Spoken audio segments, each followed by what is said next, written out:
It's time for the news review segment where we get into a conversation regarding some topical issues that are spanning the media space. This morning, a lot of stories, quite interesting as well. But we begin from the judiciary, where the suspended Chief Justice, Her Ladyship, Justice Gertrude Torkornoo, has, if you like, filed a suit seeking to block two justices from participating in that committee hearings or committee sittings that seek to probe petitions seeking for her removal. I'll take you to citynewsroom.com real quick. I'll read a few paragraphs of that story and then I introduce my guest and we can have that conversation. Okay, story says suspended CJ Torkornoo petitions Supreme Court to block two justices from removal case. Suspended Chief Justice Gertrude Torkornoo has petitioned the Supreme Court to bar two of its justices, Gabriel Scott Poamang and Samuel Kwame Adibu Asiedu, from taking part in the proceedings that could lead to her removal from office.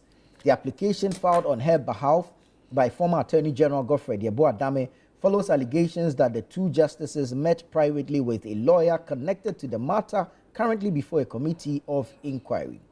The writ names Justices Gabriel Scott Poamang and Samuel Adibu Asiedu, former Auditor General Daniel Yawo Domelevo, Major Flora Bazanura Dalugo, and Professor James Sefajisa as defendants or respondents. According to the motion, Justice Torkornoo is requesting the Supreme Court to restrain the committee, composed of the second to sixth defendants, from continuing any proceedings or actions relating to the inquiry into the three petitions seeking her removal. So those are like excerpts of that story. You go on citynewsroom.com and you can get the details there. But let me say good morning to Dr. Joshua Jegunti Zato. He's a member of the New Patriotic Party MPP and a senior lecturer at the Political Science Department of the University of Ghana, Legon. Good morning, Doc. Good morning, boss. It's good to see you it's again. Good. Thank you. Thank you. So, right. So, CJ is in court. And it's quite interesting to have a suspended CJ file an application at the court seeking, first of all, an injunction on to be placed on the committee that is sitting or probing petitions seeking her removal. First off, what do you make of this before we go into the merits of the relief she's seeking, and then, of course, her representation in court? Thank you very much. Good morning to you and good morning to all your listeners. Before I start, I have to say a big shout out to Honorable Sam Rosedere, the boss. I hear your team, Manchester United, played yesterday. How is market? Sorry, I'm just saying that. Market is very bad for them. The boss, sorry, take it easy. I'm just saying. And to my friend, Dr. Frank Alon of African Policy Lens, Prof, I've seen you on Facebook trying to be angry. I hear your team also played, Manchester United. When we say support a better team, support Arsenal, you refuse. You are still with Manchester. So good morning, the boss. Okay. And to all Manchester United fans, you know, Honorable Abbas Tondrogo, he's the constituency youth organizer of Society. Honorable, sorry. But don't worry, your team is still better than Chelsea, right? Yeah. Everybody is better than Chelsea right now. So sorry about that. Listen, I'm so happy about these issues happening. And something tells me that if you are a student of law, if you are currently studying law or preparing to study law, this should be like a holiday to you. Because I don't know whether there's anything in the curriculum at law school that specifically deals with issues like this. Right. And I don't remember the last time a law lecturer can walk into a lecture hall and say, this is a case study of how this chief justice or a chief justice was removed. Right. That whatever theories and legal principles we've learned, this was when they came clashing. So study that. It doesn't happen. Yeah. I've not seen that. Under this current dispensation, this is the first time that a chief justice is going. So I want to believe that students of law, people who are interested in law, and those of us... You say going as if it's a done deal. Okay. I've said this, and I don't want people out there to be saying that I'm being very repetitive and anything. She's gone. The Chief Justice, my hypothesis is that she's gone. She's not going back. to her office. She's been suspended. Again, I know, I agreed, but I'm saying that my hypothesis is that the Chief Justice is gone. What is happening is just a mere formalities until finally. I wouldn't even be surprised if the letter is just sitting on the desk waiting to be signed and the date put in there for it to go. She's gone. And the only reason why she might go back to the office, I've said this again, I don't want to sound repetitive or boring, is if probably she left something there, she's going back for it. If not, she's gone. That's it. Because those are the political aims. The legal process means it's a legal means to achieve a political objective, and the political objective is to get her out of there. I've stated this clear, and I just want to emphasize so that nobody says that I'm being that's what it is, according to your hypothesis. I am happy this is happening. If you speak to somebody, they will say, "Oh, Charlotte Osei was removed from office." Oh, the Shraj Loretta was also removed from the office. But those are both qualitatively and quantitatively different. Charlotte Osei and Loretta were not co-equal arms of government. They were not. We have, in principle, what is called the separation of powers. And that means that the powers are separate but equal. Right. The executive, the legislature, and the judiciary. That means that in theory and based on the principle we have, the Chief Justice, the Speaker of Parliament, and the President are there. That is why, you remember there was a time that the Speaker of Parliament said back that I am number 3, what's your number? He was being very emphatic about it because that is the position. Yeah. So it should not be very easy to remove a co-equal arm of government. Yeah. It shouldn't be a day's play. It shouldn't just be that, we wake up and it is gone. No, it should be difficult. It should intentionally be difficult. It should be controversial. There ought to be political price to pay and a political price to gain. Politically, whosoever does this should either gain something or lose something. That political aspect must be factored into it. It is baked into that cake because it's a very, very, very serious thing that you are beginning to do. So I'm happy that's happening. Secondly, I'm happy that unlike both Charlotte Osei and the other woman, the Chief Justice is not sitting like an easy target to be taken out. No. That she's saying that this is my arena. This is my field. I know this business. So I am going to fight this and fight to the end. That I am also going to fight using the law. And that is what makes me happy. That I'm also going to go to the same judicial system. I'm also going to use the same legal system to fight for representation. Maybe she's not fighting for herself because she knows she's going to. But probably she's fighting for her daughter. Okay. Maybe she's fighting for your daughter. Maybe she's fighting for any other woman outside there who might have. Because I've heard from some quarters and from some people that say that, why doesn't she just retire? Resign. It will make this thing easy. Why is she putting the whole country through this? Why is she polarizing the country? Why is she making the politics so difficult and so big? If she just resigned, then she can. In fact, I've actually heard somebody saying that the Chief Justice can have what is called a negotiated retirement. So she could say, okay, I'm retiring, let's negotiate retire. Then I asked these people, if it was a man that was accused or that was being removed, will you tell the man to give him a runner? If it was a man that was being charged, will you tell the man, you would have advised the man to stand and fight. You would have told the man to use every single legitimate means to fight. How come now that it's a woman, you are telling the woman to give up and to run away? Is that how you would advise your daughter? Then why send your daughter to school? If your daughter is competing or if your daughter is being like, will you tell your daughter, don't fight for your rights, don't fight for what you believe, retire, just resign and go away? No, you wouldn't say that. So for me, the idea that the woman should just resign is not here. I want to see this thing all the way to its logical conclusion. I've said, I think I hypothesize the logical conclusion that she will go, but I want to see it happen. I want to see the president sign the decision that I am removing you from office. I want those to be part of our archives. I want those to be part of the history of Ghana, so that tomorrow when we are teaching political science at the premium political science department, we can tell you that yes, it was this president under this who was the first to remove a Chief Justice from office. Then we can have the text, we can have the documents to better educate our students that this happened, that this is one of the few things that happened and that it's okay. We can and should do that. Secondly, this is politics. Somebody once said that war is politics by other means. This process is politics by other means. So when I hear somebody says, and I like the optics, is the usual, what is happening here is the usual NDC, MPP politics. Nothing about it. Nothing about it. You have a former chief justice appointed by a former MPP president who is being suspended and is being represented by a former attorney general appointed by a MPP president. That is the political angle of it. I'm prepared to say it.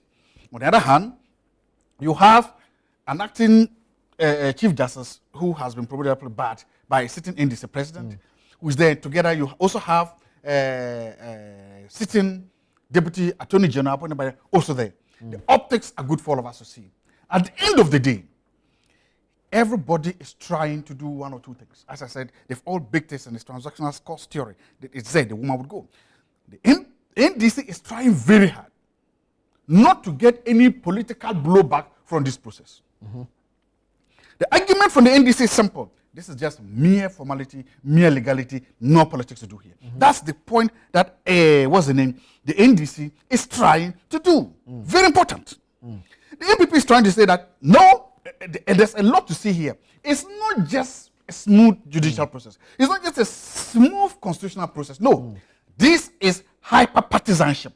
And that there ought to be a political price to pay for removing an equal arm of government. But isn't it interesting that the CJ is in court seeking to injunct a constitutional process that is underway when the Supreme Court itself has earlier given a ruling about same? That's what I'm saying. We're about to see a great show. Get your popcorn, okay? Get your show. Watch. We're about to see it happen here. Some of the best legal brains in the country are slotting it. Come on, tell me you don't like it. It's like a World Cup of what? The legal equivalent of a World Cup in Ghana. Let's watch. Let's read. Let's see. The optics are good, everything. Because that's what I'm saying. Here is what I think the lawyers may say it helps improve our legal jurisprudence, right? Yes, it does. The rulings, both for and against, will go into. There's something that I also saw about the Dami case. When the people was in power, the argument was that Godfrey Dami was winning so many cases that whenever he goes to court, he wins. Whenever he goes to court, he wins. And that when he was in private practice, he wasn't winning so many cases. The implication is an MPP bench. Today, Godfrey Dami is losing almost all the cases because of it. But another attorney general is also winning almost all his cases. Is it because? I know, my theory is that, look. The Attorney General hasn't won any case yet. He's only filed charges in court. But he's not won most of the case cases that go, Attorney General was the one who was defending. No, I mean this one. The Deputy Attorney General was the one who was defending. Yesterday's case, the two cases that he was in court, right? Okay, yeah. He was in court. Okay, he was in court. I called those winners. So far, almost every case that has gone to the Supreme Court about this injunction, he has been the one there. He's won all of them. So he's on a winning spree. Good for you, Prof. I know he was a fellow at the University of Ghana. He's also winning. Yes, I'm sorry. I've met him once. Very nice guy and smart guy too. So what should we read something to that too? That he too is on a winning spree? No. What I come to know is that the government, the Attorney General, usually has a high rate of success in courts. Almost everybody, the governments almost always win. That is why in almost every criminal case the government wins. So let's not bring that in. But I'm happy that the Chief Justice is fighting to the end. I'm fighting that she's not going down without a fight. And I'm happy that this is happening in the broad view so that we can all see and watch. And I hope that at the end of the day, as a country, as individuals, we learn something and we learn a lot from it. Right. Thank you very much. Let's say good morning to Elvis Darko, editor of the News Center newspaper and newscenter.com. Elvis, good morning. Good morning. And let's say good morning to Nanaya Jantua. She is a presidential staffer. Good morning. Good morning. Good to have you. So the suspended CJ, Gertrude Torkornoo, and her suit seeking the removal of two justices, Gabriel Scott Pwaman and Adibu Asiedu, from the committee hearing the petitions for her removal. Doc has just given his submission. Nanaya, let me come to you on this. Is this an opportunity for the CJ or the suspended CJ herself to face the law that she has in recent times superintended over? Thank you very much. And I've not been following it. I want to know the reason why, before I continue, he wants those two justices out. Is it Siedu and Pwaman? And Pwaman, yes. What was the reason? Basically, in relation to that petition filed by a private citizen, yes, alleging that these justices were seen in the company of a lawyer of one of the petitioners in the case seeking her removal. But it is neither here nor there. And I also don't want, Prof, good morning. Is it Dr. Zato? Dr. Zati. Zato. I don't want you to play the gender card. Why not? Because Charlotte Osei wasn't a man. She was a woman. Other women were not men. They were women. Loretta Lamptey. Yeah. I myself am a woman. I'm not a man. And we went through worse things than what CJ is going through. Worse things. And the MPP didn't see us as women. So let's not play the gender card. Briefly, she called my name. Yeah. Nice to meet you. I've met your brother a lot of times. Everybody meets my brother. Why do you all let me finish. You've spoken for 30 minutes. I let Nana have his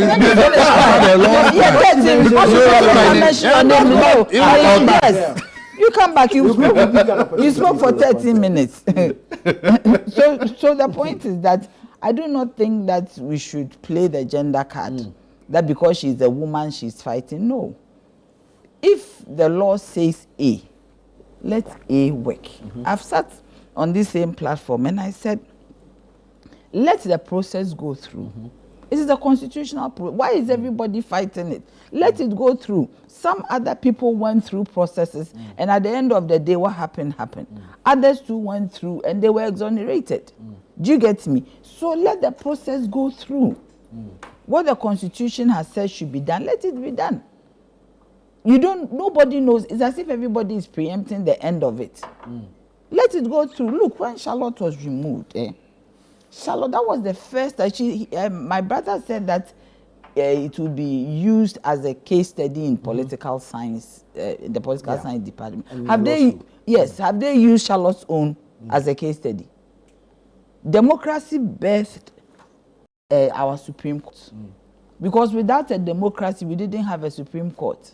And Charlotte's institution, the EC, is one of the most important bodies in this country. Without the EC, we will be in a chaotic situation.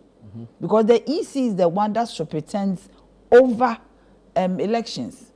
And without an election, you don't have a democracy. Then you go back to a junta. You get me? And Charlotte was removed. And that was the first time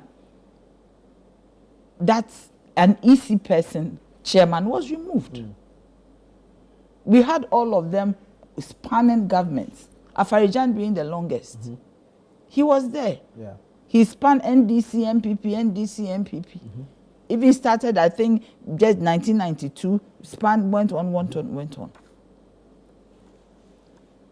He was not removed till he retired. A constitutionally independent body. When MPP came, Charlotte was removed. Why didn't they use it as a case study? But they want to use the Chief Justice own as a case study. Everybody says, oh, it's an arm of government. EC is the most important body. If you attend IPAC as a General Secretary of the CPP, I was attending IPAC. It will tell you that this institution is about Ghana. If EC gets it wrong, Ghana will be chaotic. And their chairman in 2017 went through it. Why does she want to place an injunction? Yesterday, I heard she was in court, or some people were in court to place a petition and so many things.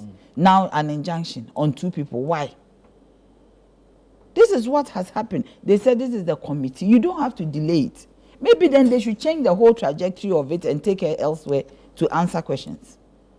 I went to BNI to answer questions. Some other people went to Yoko. This one is not an economic crime. We have, these are investigative bodies. If she doesn't believe in those ones, maybe we should take her to the BNI for her to go and answer her questions. Because the committee has been set. It has been set constitutionally. You do not determine who is on it or not.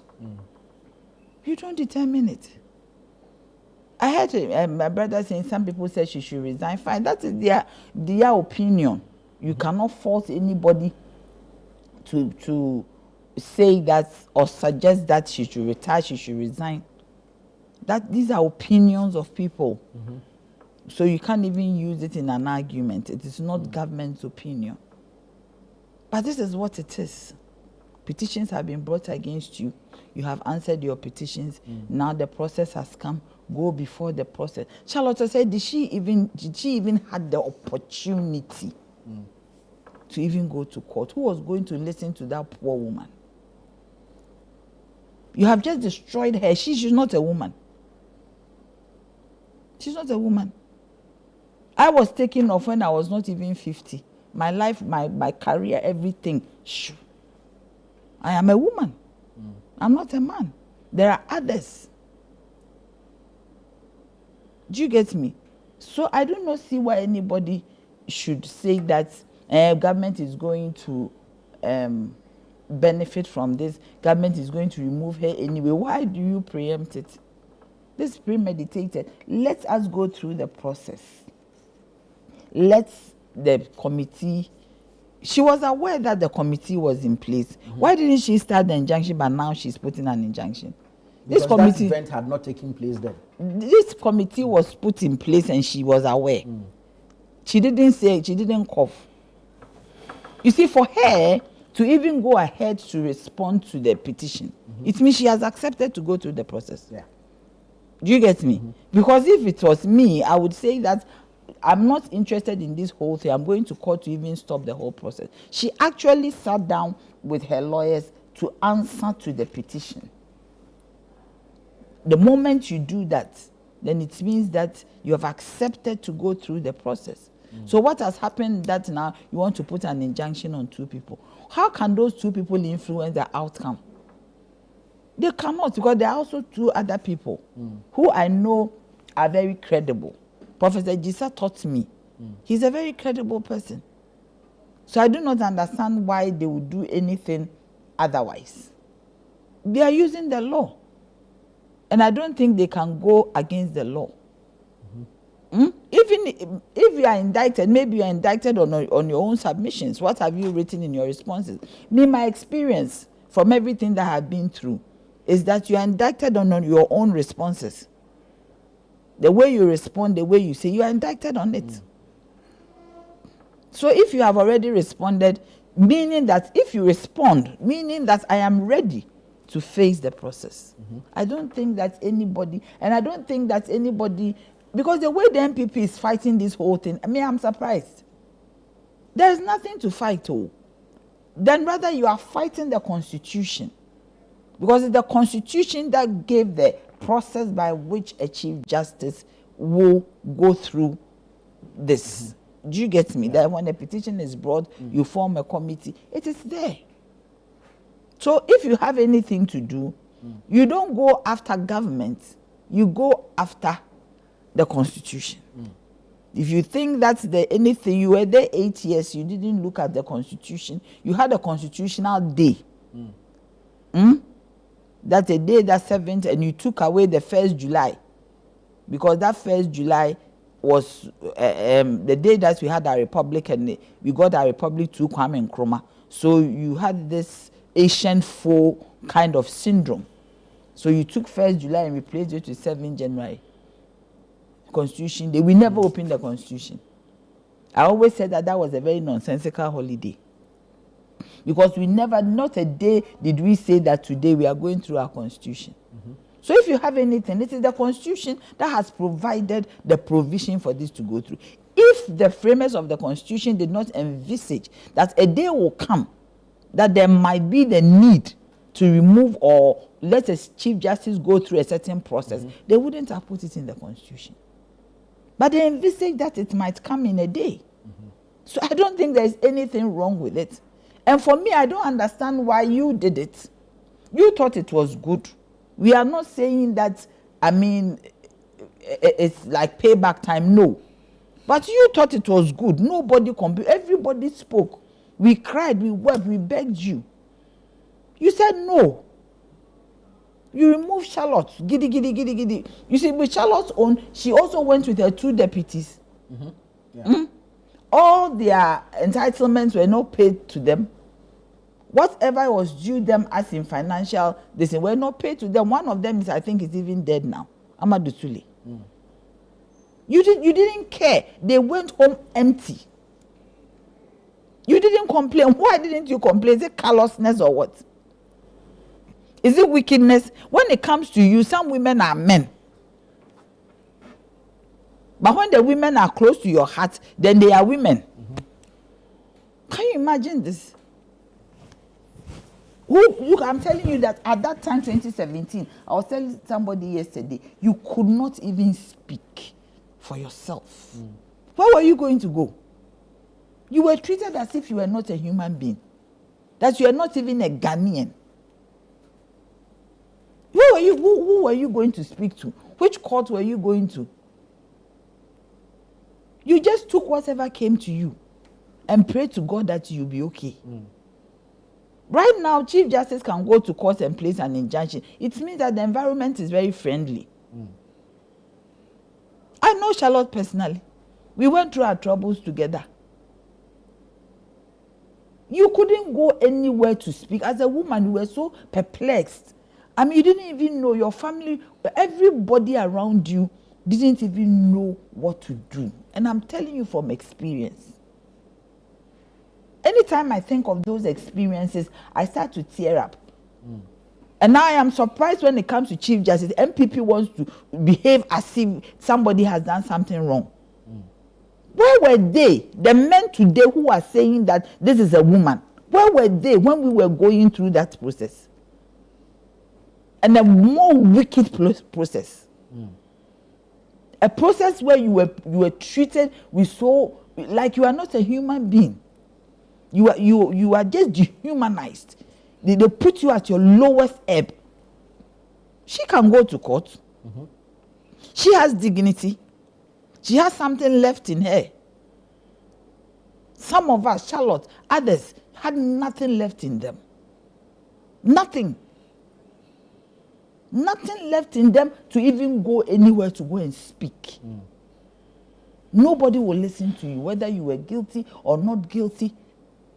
She now has the opportunity. It means that democracy is working. It means that we have a president who cares.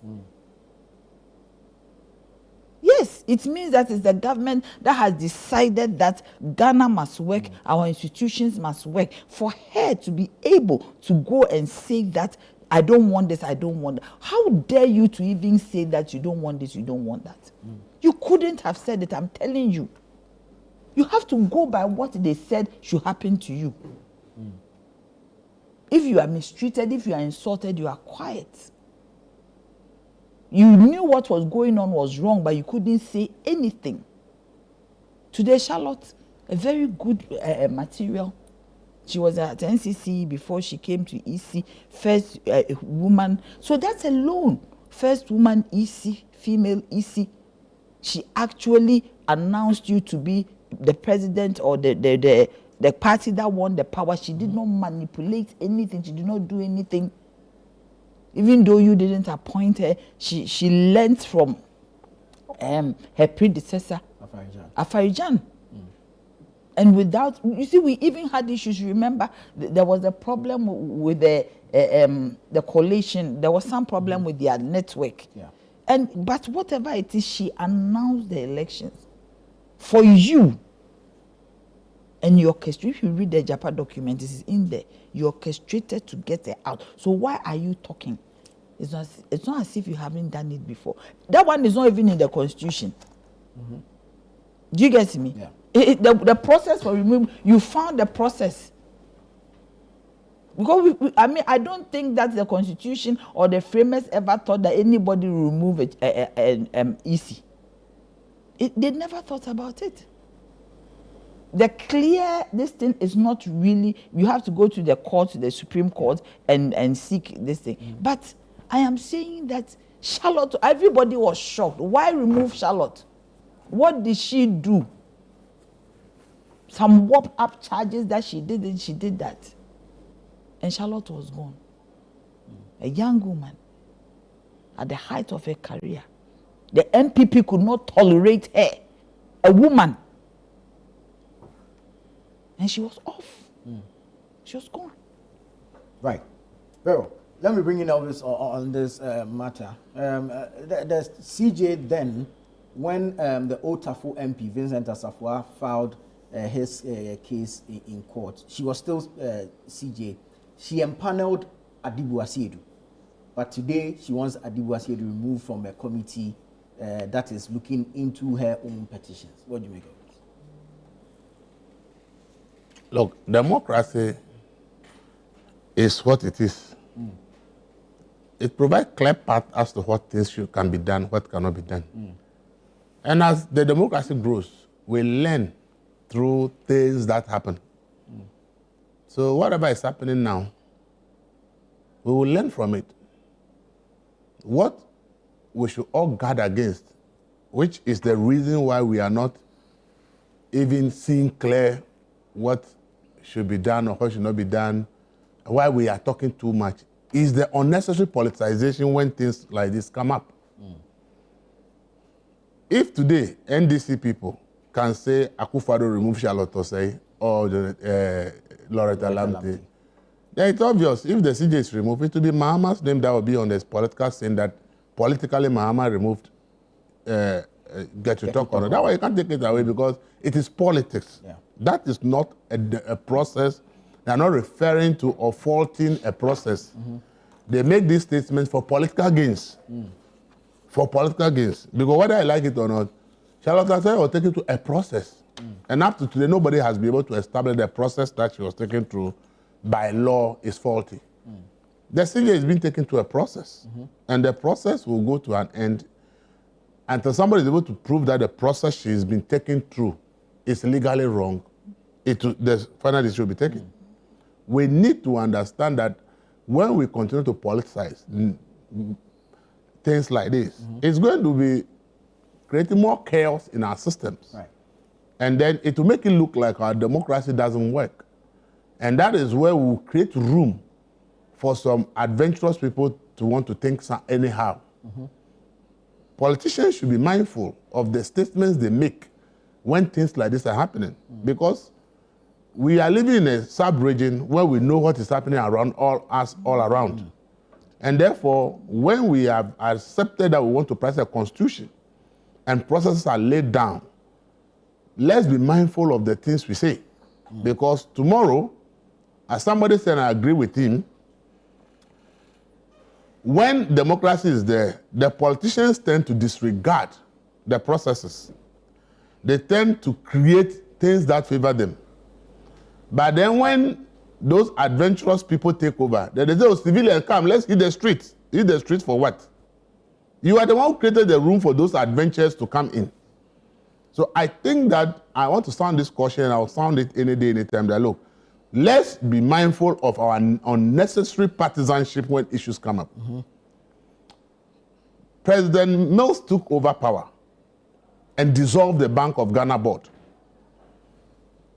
Senior lawyer Sam Okujeto said no, per his reading of the Act of the Bank of Ghana. A president cannot dissolve the board of the Bank of Ghana. He was called all kinds of names by NDC people, insulted all over the place. He went to the court. 4 years down the line, the Supreme Court ruled that the President Mills was wrong in dissolving Bank of Ghana board because per the Act of the Bank of Ghana, a president has no power to dissolve the Bank of Ghana board. It has become the law today. If just Okujeto had not gone to court, it will remain a political issue today. But because he had the courage to go to court and the court has pronounced, today everybody agrees that removal of dissolving of the board was illegal per the laws of Ghana. Under Akufo-Addo, Domelevo, issues came up about his date of birth. That he submitted 2 different dates of birth. And he came out clarifying that, look, the one that said he's due for retirement was a wrong date, though he submitted himself. It's not the right date. He's found the right date because of birth certificate issues, age became an issue. It was back and forth between the Auditor General and the then President Akufo-Addo. At the end of the day, then Akufo-Addo ordered him to proceed on leave. And then the decision was taken that the government of the day decided to work with the first date of birth, which showed that he had retired. So he should go on retirement. Back and forth, Domelevo had to leave. But then someone went to court to challenge whether a sitting president has the power to order an Auditor General to go on leave. The ruling came under the same President Akufo-Addo, and the Supreme Court said no president has the power to direct or instruct an Auditor General to go on leave, because per the act of the Auditor General, the president has no such powers. It is a precedent now that tomorrow no president can now come and say, I'm instructing an Auditor General to go on leave. These are democratic processes, okay? If people have not gone to court to challenge these issues, there will not be a clear path today. Because in the case of Dema Level, a former Attorney General was also asked to proceed on leave. Okay? At that time, nobody went to court. So it didn't become an issue. You understand it? So because of that precedent, Akufo-Addo also thought that, if a president was able to order an Auditor General to go on leave, then I can also do it. And he also did it. But because somebody gathered the courage to go to the Supreme Court and sought the interpretation, today we are clear in our mind that no president can ask an Auditor General to go on leave. So it's good for a democracy for people to go to the Apex Court to seek interpretation of issues. It makes our democracy clearer, especially in a country where our constitution is a confused one. Because we say we are practicing a hybrid constitution where we mix things from other places to other places. So things are not clear where we are saying, like, our constitution is clearly what the UK does, and the one this is it, or this is what the US does. So when things happen, our constitution is not like that. So it requires that we look for more interpretation from the Supreme Court, so these issues to be clear. So we have clarity on some of these issues today, though at that time people made it serious political issues. When Domelevo issue, NDC made a mole out of it. Akufo-Addo is this, Akufo-Addo is that. They made a mole out of it. You understand? And as I said, when Okujeto also went to court challenging President Most Power, the NDC made a mole out. How can somebody be challenging the authority of the president? The president has the power and order. The Supreme Court has come say both presidents, what they did, they had no power to do it based on the law.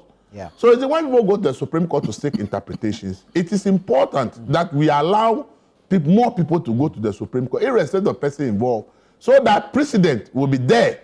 But then the law will state that this is what it is. Because as I said, when Akufo-Addo saw that a former president has been able to suspend somebody, he said, I can also do it. But now the law is clear that you can't do it. So if we are able to let the law speak rather than precedent, our democracy will become clearer and clearer. Because most of the time when we are relying on precedent, until the law or the Supreme Court speak, we think precedent is what we should follow. But I think the law should take precedent over precedent. You understand? So for me, I think that the Chief Justice going to the Supreme Court and making this request, I think it's in order. Because sitting here, based on comments leading NDC members have made all over in the media space, it's clear to the Chief Justice that she's going. Okay? But in my mind, I'm thinking that she thinks that, well, even if I'm going, I want the Supreme Court to make a pronouncement so that nobody will come tomorrow and come and say, this is how Torkornoo was removed, so tomorrow we can also do same. She wants the Supreme Court to pronounce that A, B, C, D is what it is, so that in the future, no president will come and say, because a former president or a president had done this, I also want to do it. So I think that we should allow the CJ to file as many things that she wants to file at the Supreme Court. Let the Supreme Court make these decisions, okay? And then they become the law to govern and guide our democracy. But then when we give room for this political pronouncement, okay, this is why people will politicize the issues. You understand it? I've sat and told you what started all the issues at the EC at the time of Charlotte Osei. If it is not for politics, and we look at the clear issue, we would have realized that there were issues. As to whether they merit removal or not is another point. But clearly there were issues at the EC at the time. You understand it? Today, people have filed petitions against the CJ. You ask yourself, same petition by Professor Azan, Akufo-Addo government issued a position that with the consultation of Council of State and their legal brains, they think that Professor Azan's petition is not worth considering. They couldn't establish a prima facie case from that same petition. Akufo-Addo is out of power, Mahama takes over. The same petition that legal brains, the Council of State at the time, and the then President Akufo-Addo found no merit in. Another president, John Mahama, his legal brains and his Council of State have found merit in it and have triggered the process. All these issues are the reasons why sometimes people think that people are doing more politics, politicians are doing politics rather than the law. Because you ask yourself, between the two, which one do you want the public to believe? Do you want the public to believe that Akufo-Addo, his Council of State and his lawyers were right? Or you want the public to believe that John Mahama, his Council of State and lawyers are right? Which one? I don't know which one to believe now. Because a president and a Council of State and his lawyer says they think there's no merit. Exactly. Another president, his Council of State and lawyer says there is merit. So is it, you create this doubt in the mind of the ordinary person now to be thinking that, oh, then this idea of politicians meddling in the law, trying to control how things work, how systems work, is true.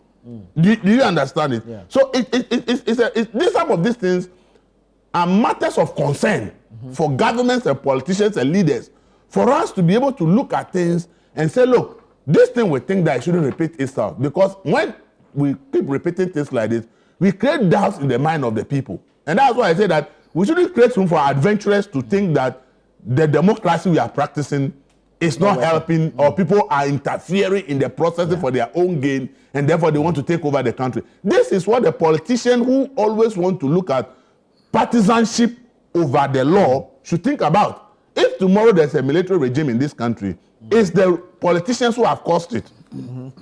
It's not the ordinary person who, it's the politicians who have caused it by their utterances and the way they want to bring partisanship into everything. If the country set up a process to be followed, and it's being followed, allow the process to be followed. Okay? If they can find, you can file process in the court, and the Supreme Court system will say that this process is faulty, let the court say so. If the court says that it's not faulty, let it be so. The Supreme Court has made decisions in the past. Same Supreme Court has overturned them. And it is what has happened everywhere in the world. So if today the Supreme Court says this is what it is, we work with it. If tomorrow another Supreme Court says they disagree, we work with it. That is how democracy works. But if the Supreme Court today says this is how things should be, and you say you disagree with the Supreme Court, so you want to actually paint the courts and the judges as politicians, what you are forgetting is that you are creating the impression that politicians are now in control of the entire system. The separation of power doesn't work, and that is where you are trying to invite some military person sitting somewhere and say, oh, if the system that we all agree that it should work, the politicians themselves are telling us that they are in control of all the system, then why not the military take over and control? And I think that the messages that politicians send when issues come up and they are more interested in the partisanship aspect rather than the law, they should know that they are creating that room that is telling the public that, Elvis, you cannot trust these politicians. Because how can a president, his legal team, and his Council of State say a petition has no merit? But the same petition, when there's a change of government, another president, his legal team, his Council of State, that there's merit. As the ordinary person, which one am I supposed to believe? I am not a lawyer. I have not sat on the Council of State. I've never been a president. So, ordinary person, which one do you want me to believe that in the case of, I'm now citing Professor Zan's petition because it's a perfect fit for everybody to go back and look at what really is in the petition and how come one says there's no merit, one says there's a merit. And that is why I agree with the Ghana Bar Association that if on the same petition a president, his Council of State and lawyer says there's no merit, and another president that there's a merit, so long as the first one has published its premier facie determination, then the current president should also publish, because we are dealing with the same petition in this case. So that then you give us the opportunity to say it is reason A, B, C, D, why the previous government said they didn't have, they talk there's no merit. But then this government is saying A, B, C, D. Probably somebody may even also trigger a legal process over that. By so doing, we are strengthening and growing the democracy. So I think that let's be focused as a country. Let's be careful of our partisanship statement.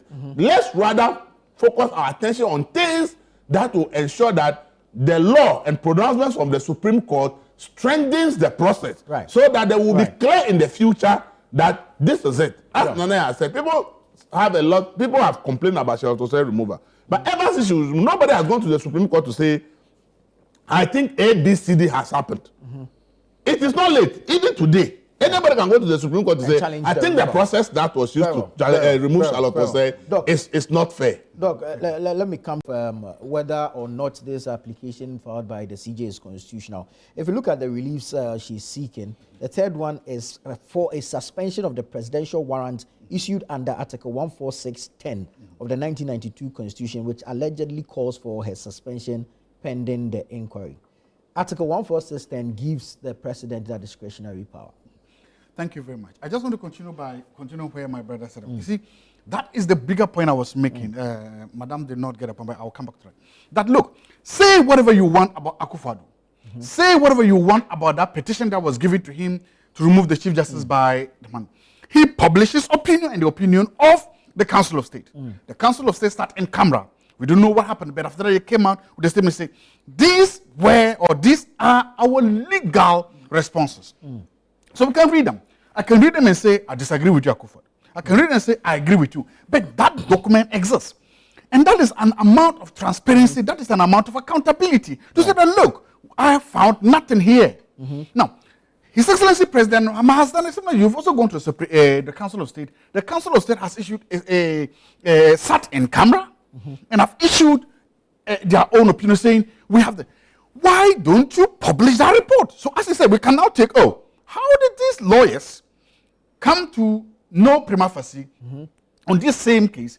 And how did these other lawyers come to this? Then we can make the two to see where the fault lines. You understand? Right. That amount of transparency, that amount of accountability is lacking in the current process. You cannot hide behind the fact that the Council of State is supposed to sit in camera, and then they sat in camera when Akufo-Addo was in power. But he released it. Why? I'm sure probably he did it for posterity. I'm sure he did it because he realized that in future something like that will come up. And that both the lawyers going before the Council of State or lawyers and everybody can have something to read to prepare while it's going. That's what I'm saying. And when I was talking about the Chief, I didn't say because she's a woman, this shouldn't happen. I never said that. So probably Madam did not hear me well. What I'm saying is that I have sat on panels with members of the NDC, and they have suggested that she should just resign. That she can even have, in fact, I said to somebody who has said she can go what we call a negotiated resignation. And my argument was that I have never seen any of them tell a man, when it was Domilevo, these same people did not tell Domilevo, just resign. No. Everybody, even including me, we cheered that she should fight the case. So how then do you now say that because she's a woman, she shouldn't fight, she should resign? You see, it is that aspect that by those suggestions that she should resign that I was against. I'm saying, no, don't tell her to resign because she should fight it. And as my brother said, we need precedents. We need these issues to go to their logical conclusion so that these processes will become clear and obvious to all of us. And so, yes. And so the idea that blah, blah, Shalotose, blah, blah, Shalotose, blah, blah, she should go, it didn't hold. Shalotose has gone, and it is in history now. As I said, we want to make sure that all these processes are there, the legal precedents are there, the jurisprudence is expanded and is made better for all of us. As for the petitions she's seeking, again, as I said, I am happy that she's come out. Unfortunately, these rulings will not be in camera, right? We'll have the rulings, we'll read them. And any future, one day, imagine Madam is appointed as a Chief Justice by John Dramani Mahama, and somebody comes and well, you don't want it. It's a big post. So you are I'm not a lawyer. She's not a lawyer. She hasn't served as a judge. So the point I'm trying to make is that, and now if you are made a Chief Justice and they are coming to remove you, I'm sure one of the first things you and your lawyers will do is to look for these cases. That's the first thing you will do. By the way, let's go look for the Justice Torkornoo cases. I'm sure your lawyers will sit down and read them as they are preparing your defense, and that is good. Just as we said, if today you are an auditor general and you are being removed, one of the first things your lawyers will do is to look for these cases. And that is what I'm talking about, adding that adds to knowledge, that adds to experience, that's research to help us navigate it. So look, I'm happy that she's going to court again, as I said, and I hope that this case stays there, this goes fine. Look, political parties like instant gratification. Political parties and politicians like praise, but they don't like the credit. They don't like the criticism. They like so again, as I said, the NDC is trying to play this case in a very nice, smart, and intelligent way. this is nothing to see here. It's just a legal process, constitutional process, and it ends nothing. But is it not? So that they don't get any political blowback. That is what they are trying to do, and that's the case they are making. Very smart case. The MPP is trying to make a similar case. No, there's everything to see here. It's a political process. Come, you said there's a legal process, yes, but it's a legal process intermittently interwoven with political processes.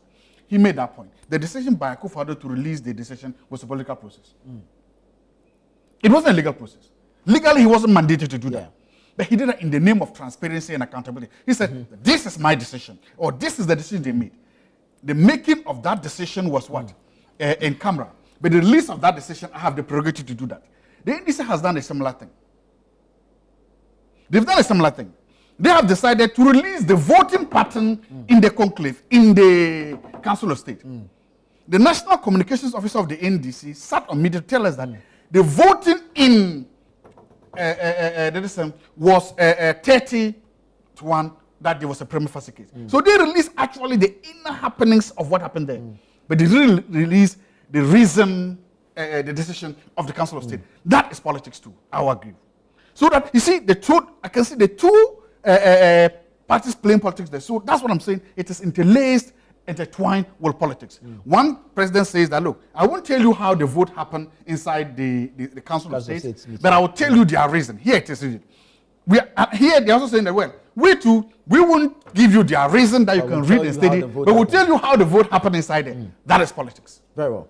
Nanaya, some have raised eyebrows regarding her legal representation in the person of Godfred Dame, former Attorney General. Same person represented Vincent Asafwa in a similar case and lost. But please, what do you expect? Who do you expect to represent it? I mean, for everything that is going on, I mean, he will be the one to represent it. The MPP lawyers are the people who are going to represent it. So I don't think that is the story. I don't think that is very surprising. If I saw somebody else representing her, I would have been surprised. So I think that is what it is. But my brother said something, and Elvis is my brother, even though he abandoned me. Oh, no, not on TV. So the point, this one, you are shaming me on TV. Yes, oh, no, even though he abandoned me, that's my brother.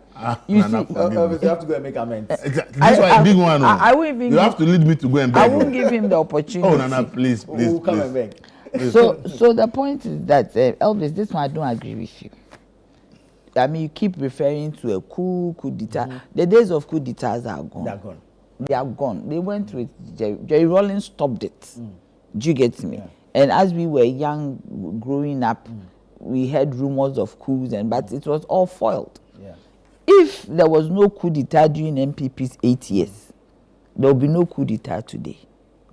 Obviously, I want to make that clear to you. Ofebo for 40 years. No, but Ofebo is different after from that, this something has happened. No, I'm not saying there will be a coup. I I'm am saying that the politicians should be careful. You don't even mention it because it is not going to happen. We have gone past that. Ghanaians you should be so convinced that it won't happen. Yes, because if it didn't happen in 2017 to 2024, it won't happen now. But what we went through in those days, those 8 years, was very horrific. Ghanaians, we lost money, we lost lives. I mean, everything was just anyhow. But there was no coup d'etat. Right. Because you have come to accept that no matter what, our coup d'etat is always in the ballot. Right. And so that is what happened in 2024, 7 December. Yeah. We went out to vote to get out the oppressor. Do you get me? The oppressor being MPP. So I do not think Ghanaians, if you go on the streets, maybe Elvis is not on the streets. He is very comfortable in News Center in his air condition. But if you go to the streets of Accra, go to the grassroots, the people believe that no matter what it is, the 8 years will come. And they are not interested in ever, curtailing the term of a government.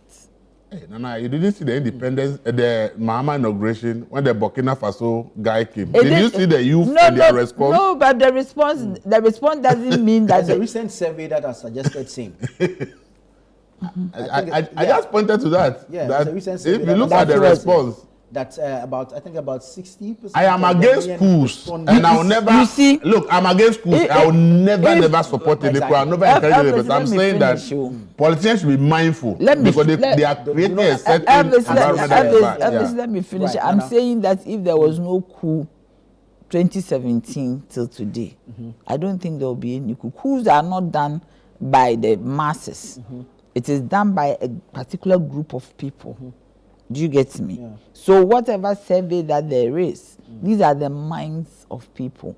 But people don't do coups. Do you understand? We are so relieved that the MPP is gone that we wouldn't think of another tyranny. We are not going to think of another tyranny. Because you see, you should have lost your money in an investment. The safest instrument, financial instrument, the bonds, people put their money into it and the monies were lost. So I'm saying, don't think about coups because we believe in the democracy that we have. Right. We believe in the processes of the democracy. But you see, I do not know why the MPP shake when we mention Charlotte Osei and immediately they say it's politics. You said precedents. There's always a referral to what happened before. When you go to the hospital, the doctor will ask you, yesterday, do you have a headache? How are you feeling? Is there a history in your family? It's still precedence. So if we talk about Charlotte, it's not because it is politics. It happened. Was Charlotte a politician? No. Have we used any politician as an example? Most politicians lost their jobs automatically. Boards were collapsed automatically. Some of them were even collapsed. When Nanadu came in 2017, did he retain the Bank of Ghana board? Did they stay until? No. No, they stay until their term of office. I think now it's law. So now it's law. Yes. That's one. But there are other boards which are independent boards which they have never been sacked. He sacked them. Like which ones? Oh, please. Hold on. Sorry to cut you. I'll come back to you, but I need to take a quick break here. Okay. I'll come back to you. And come back to me. Yes, I'll come back to you so you can wrap up your thoughts on this matter. This is Breakfast Daily here on Channel One Television. Stay with us. We'll be right back. Thank you for staying with us. This is Breakfast Daily here on Channel One TV. We're having a conversation regarding the suspended CJ and that suit she has filed in court. Nana, you had the floor before the break, so I'll come back to you on it. That we use Charlotte as a precedent. Because if you are talking about precedent, Charlotte is used as a precedent because something what happened. And Charlotte is not a politician. Right. Do you get me? So if you say that we are politicizing it because we are mentioning Charlotte, then the argument is flawed. Because Charlotte, I mean, at the EC is independent. Yeah. The EC is not a politician, even though we even advocated at IEA that the EC should be appointed by the PSC, goes through the process of a competitive interview. Maybe 3 or 4 people are chosen, appointed by the PSC, then goes to Parliament for vetting. Then Parliament then passes the EC. So then we take government out of it. These were some of the arguments that have been espoused over time. So the EC, immediately the EC is up. The PSC is not a politician. So when we mention Charlotte, why do you say we are politicizing it? Because there are other politicians who also went through some processes. But we don't mention those as an example because they are politicians. But Charlotte was not a politician. So then why do you say that if we mention Charlotte, it means we are politicizing the process? We are referring to something that happened. And whether it was good or bad, as Elvis is saying, maybe I should try and take the Charlotte case to court to test the law. Perhaps. Whether the process that they used to remove her was good or bad. Did you get me? So that is the reason also. I am a bit, the petition that came in Nana Akufo-Addo's time. Did it go through the process, or Nana Akufo-Addo said he found no merit in it? He referenced to the Council. He referenced it to the Council of State. But why are you putting the two presidents together? That this one didn't do, that one, are they the same? Yeah, but then the petition is the same. I am saying that are they the same people? Two individuals. There are two precedents. That is what I'm saying. So you don't say that Nanado didn't do it. When Nanado... No, Nanado Fashion case is supposed to be a legal determination. Exactly. So as to what one legal determination is different for another, that is the issue. If we see both, have you never seen a situation where one judge imprisons somebody? The case goes on an appeal. The person is released. Have you never seen that before? Based on the facts. Based on the same facts. Yes, and that's why I'm saying that if Nanado publish the decision to Premier, if President Mahmoud also publishes it, it helps the public. No, but that is a that is a different argument. You are saying that two different people, two different results. Yes. Do you get me? Yes. That one, if you say she should publish whatever process has gone on for you to establish a prima facie, that's a different thing. That's what we're actually saying. No, but if you say that two different, why is it that Nanado it went to the Council of States and they came out with a different result, and now John Mahama's, to His Excellency Mahama's time, it has come up with a different result? It is neither here nor there. That one you can't. Yeah, I think so, because there are two different situations. There are two different. The people in the Council of State at the time are different. The people in the Council of States now are different. The context is different. Do you get me? The context is different. But the petition remains same. The petition remains same. It's constant. Yeah. Because if you go for an appeal, or there are times that even in the High Court, a judge is changed, and the verdict is different. You can ask that this judge, I don't want this judge, change the judge. You make that appeal, a new judge, sometimes the verdict is different. So I don't see why anybody should blame His Excellency. They are two different people, two different contexts. The timings are different. If you say that they should publish it, why they got to that, the prima, that one is another matter to discuss.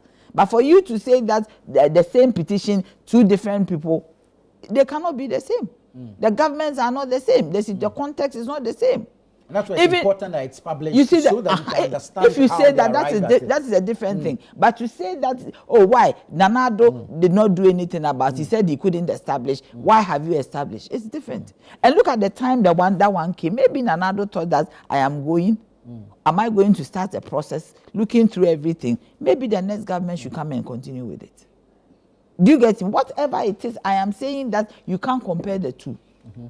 Once economy is getting on well, the other economy collapsed. The one running one economy, the economy collapsed to nothing. One is running an economy that is picking up very steadily and very well. So there are two different contexts. So you cannot put the two together and say, Nanado didn't do anything. And this, no.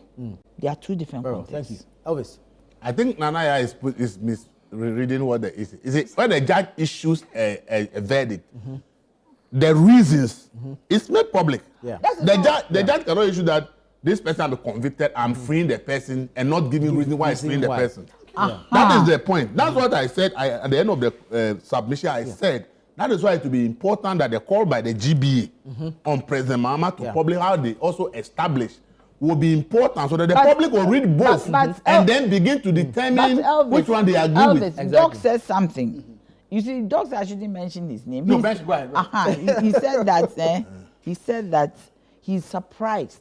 You even mentioned that the same petition has received different reactions. Yes. That is. Wait, I said that. Let me finish. Yes. Has received different reactions. Yes. One said, I could not establish a prima facie case. And told us why. Yes. Another said, I have established a prima facie case. But did not tell us why. It's different. If he didn't tell you why, it is different from you saying that why is it that the same petition, two people have gotten... So that's not what I'm saying. You get it? No, you are conflicted with it. It's important. Everyone should understand it's important. We are dealing with the same petition.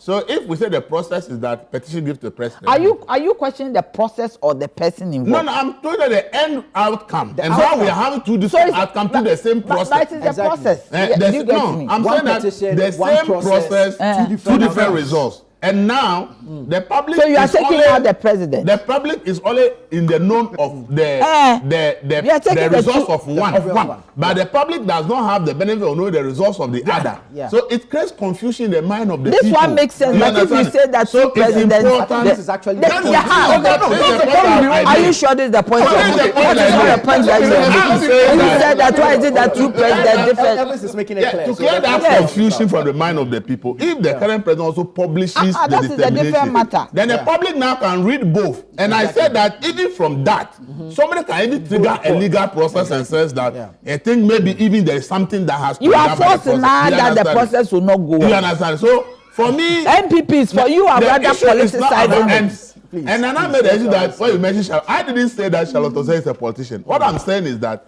during that time, the NDC also made it a political issue.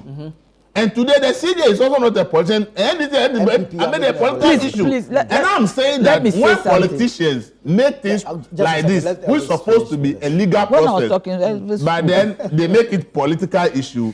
For me, I'm uncomfortable because it creates confusion in the minds of the people. So I've never said that Charlotte Osei is a politician. Right. But I said that at the time when the things were happening to her, the NDC NDC made politicized political it. more out of it. Just as MPP is making now. about what is happening to the CJ. So then when they take politics into some of these things, it creates a different perception in the mind of the people. So I didn't say that Charlotte is a politician. I'm just saying that both NDC and MPP have taken a position when somebody they appointed, even though it's not a politician, to a constitutional body like EC or the Supreme Court, issues came up, and now they are making it look like the issue is because of politics. And I said, so NDC they made view the it same as a thing. political failure. In fact, the issue is that NDC made it look like Charlotte Osei was being removed because it was appointed by Mahama. Right. And today, the same NDC are saying that Jean must be removed by force to equalize. Has anybody spoken about Jean? Don't bring that I'm not. No, so I'm talking about the political talk in the nobody system. has heard that. A lot. No, I tell you, I'm not saying that. I have seen people post about that. What I am saying is Actually, I've that also heard it. why won't you hear it? You see, what I'm saying is that during Charlotte's time, when she was going through the process, there was no demonstration by NDC. Because at that time, NDC people were going to be in a Yoko where you won't have time. Because these people, they are free. So they are able to go and do demonstration. Demonstration is just one. I'm coming. But it's my time. I am coming. No.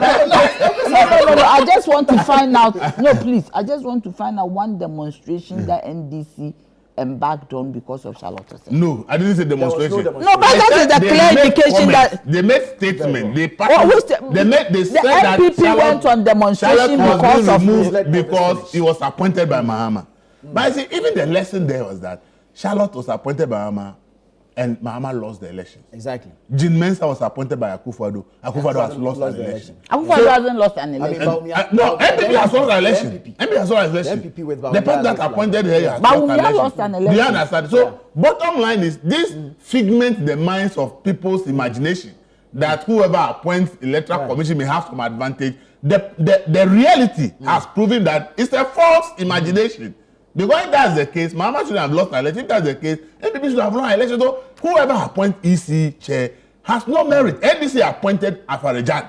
The president appointed Afarajan. And NDC lost election under Afarajan. So the verdict is clear that irrespective of who appoints a EC chair, if the Ghanaian people decide that they are changing you, they are changing you. It is not doesn't matter who the chair is. So this figment of politicization of thinking that EC chair is there, it's neither here nor there. Right, we spent more than enough time on this matter. We need to move on to a second issue. Yeah, we're almost done. The decongestion exercise in Accra. The AMSS is rolling out some Operation Red Line where it is marking some areas where traders cannot go beyond. Doc, let me start with you. This approach of mayors embarking on decongestion exercises when they are appointed. Your thoughts? Actually, I'm cheering for the mayor to succeed. I'm cheering for the AMA for this things to go through. And I'm also asking the mayor of Medina Oriental, what are you waiting for? MC. The MC, Emir. The mayor of Malamata, the mayor of Kaneshi, all these mayors in Accra. What are you waiting for? You have the invitation. You've got the clarion call to come and do it. So come out. I don't know what you're waiting for. But you see, I've also said it, and I'm going to say it again. This boga macho process it's not sustainable. Not only is it not sustainable, it's not viable.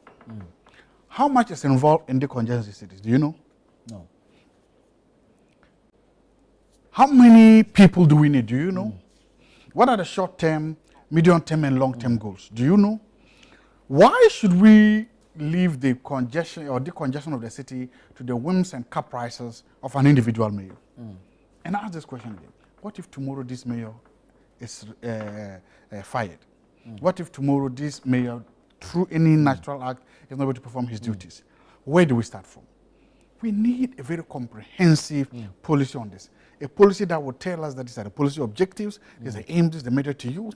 A policy that will tell us this is the cost involved. A policy that will tell us, but the way it is going is like each MCE, or each mayor then decides what to do. And the whole thing now revolves around a particular person. The personalization of these things is what I am against. Right. Because when you personalize it, that is where political calculations, political innuendo sometimes come in to what? To defeat the process. Because the mayor is a political being. I've asked this question too yesterday. Where is the stakeholder engagement and consultation? Where is the stakeholder involvement? He actually did some engagement with the traders last week. Yes, but that's the point. The traders have leaders. I wanted to see him meet with the leadership of the trader associations, the Queen Mothers. I wanted to see him meet the Queen Mothers of the Gas State, the kings and rulers of the Gas State. If possible, and even because you wanted to sustain and because you want to make sure that you want to inoculate yourself from political accusation, I would have expected that he would have extended a hand to even his political peers to say, look, we all live here and we all like a decongested city. Come together. If it is just a photo op, open a hand to them. And let's see, because see, the traders are playing a long-term game. The traders have patience. The traders are gaming the system. They will stay there. They will stay. They will stay. The question is, do politicians have the stomach and the courage and the political calculus to stay the long game? They may not have. These traders are not going somewhere. And as I said, if you are decongesting Makola, if you are decongesting Accra Central, these traders, especially those on the streets, are very mobile. They can just move to another market. They can just go take another street. That's what I'm saying. We need a very holistic. And we need a policy that is an all of the above approach. Sure. Okay, so we need that. And we also need that political support. I really want to see probably the presidency or the minister of the local government issue very strong statements telling them, look, any mayor who does this in a humane way, in a nice way, and stays to it, make sure that we have your back, because they need that. They are also political creatures, you understand that. And they are not going to do anything that will jeopardize their work. So they need the political backing. I hope that this is not a 9-day wonder. I hope that this thing doesn't end with just one mayor. But so far, nothing shows me that it is not a 9-day wonder. Everything shows me that it's going to end spectacularly bad like it did the last times. Very well. Anaya, let me come to you on this issue of decongestion. Decongestion is very good. We need to do it because when the rains have started, and if you don't decongest the pathways, the gutters, you will find all these floods. But I want to believe that there are bylaws in the assemblies. And why are we not using the bylaws? Why are we not enforcing our bylaws? Because for instance, when you go to Mauritius, you can't litter around. Even if you are chewing gum, you hold it out till you find a bin. Nobody is talking to you. Nobody. The silent arm of the law works.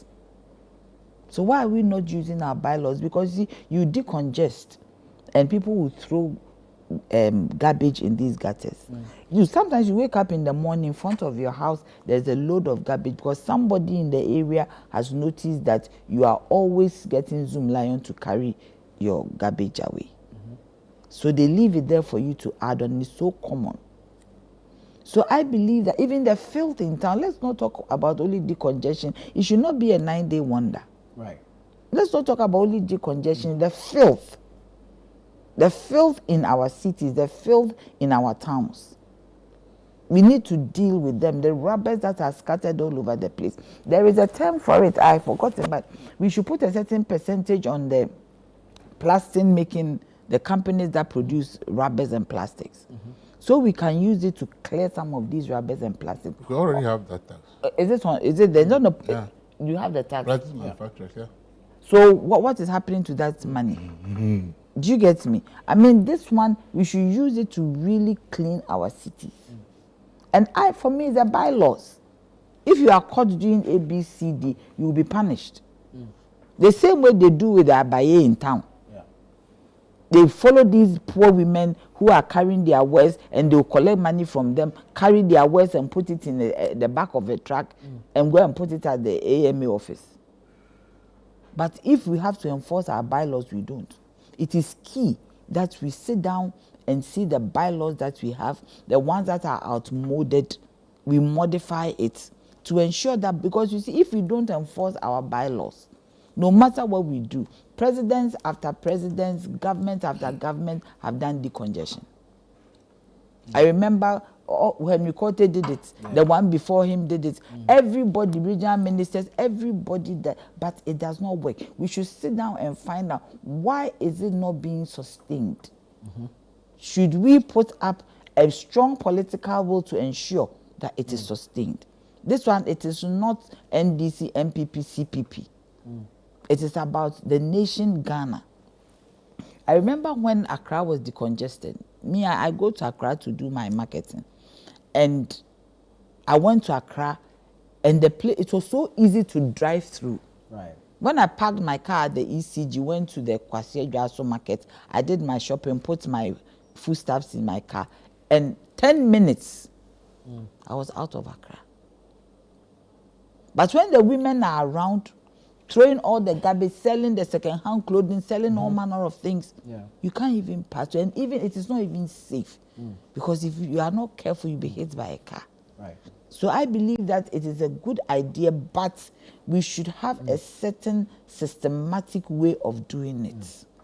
We should not stick to the status quo where you just decongest, in no time they are back. Right. And I believe that we should also provide markets for them.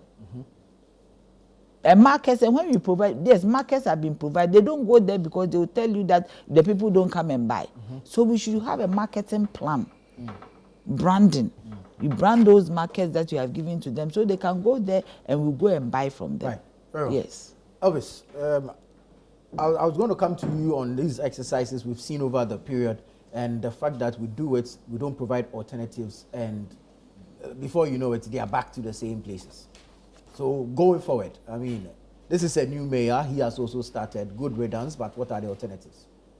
Can never work because we play politics above national interests. That's why it never works.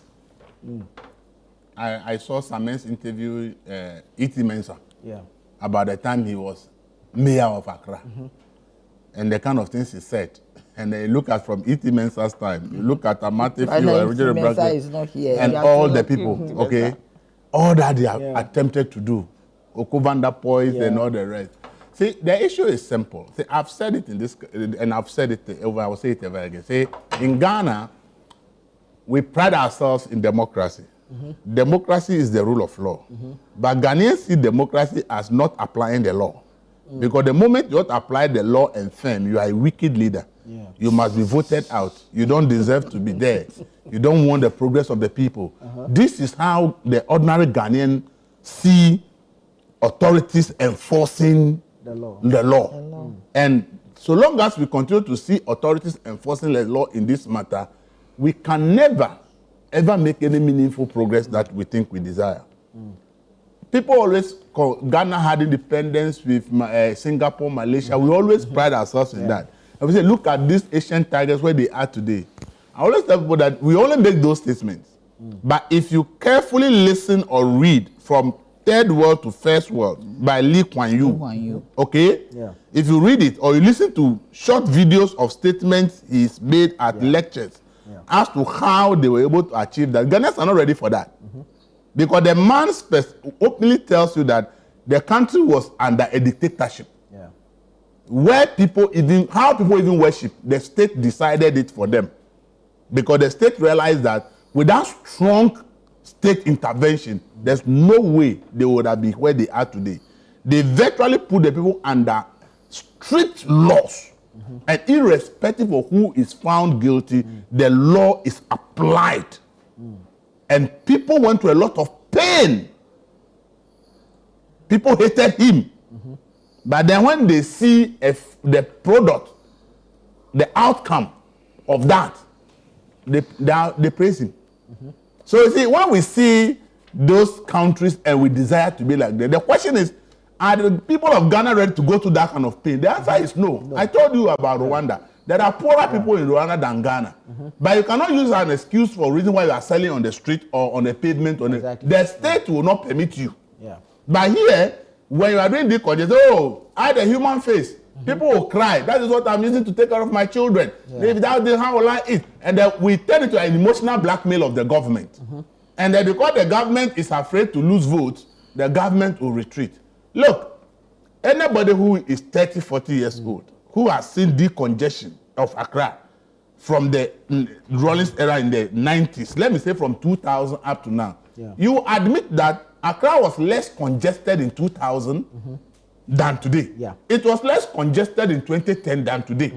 It was less congested in 2012 than today. So it means that the problem just keep compounding, and we are pretending to fix it because we are not willing to say whether you have economic problem or not is not the reason why you become impediment for the whole nation. But in this country, that's what we are not able to do. And that is why both NDC and NPP, none of them can achieve anything meaningful in terms of decongestion. Because bottom line is, the party is thinking about the next elections.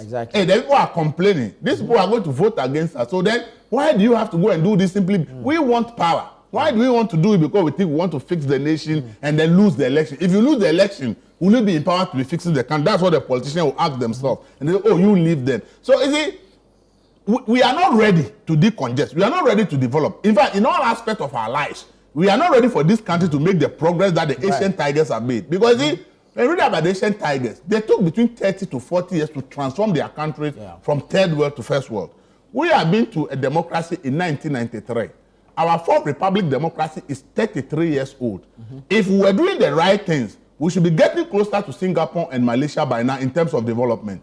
But ask yourself whether we are even 5% close to what they have done. It clearly tells you that we will only praise them because we desire to be like them. But what we need to do to get there, the difficult decisions, nobody, including the ordinary Ghanaian who has been attacking the politician, the ordinary Ghanaian who attack the politician, they are not doing it. The ordinary Ghanaian is not even ready for Ghana to make it like Singapore or Malaysia because the strict application of the rules, we don't want it. And if we don't want that, then we should forget about this dream of Ghana making any meaningful progress. Because the bottom line is, they go hand in hand.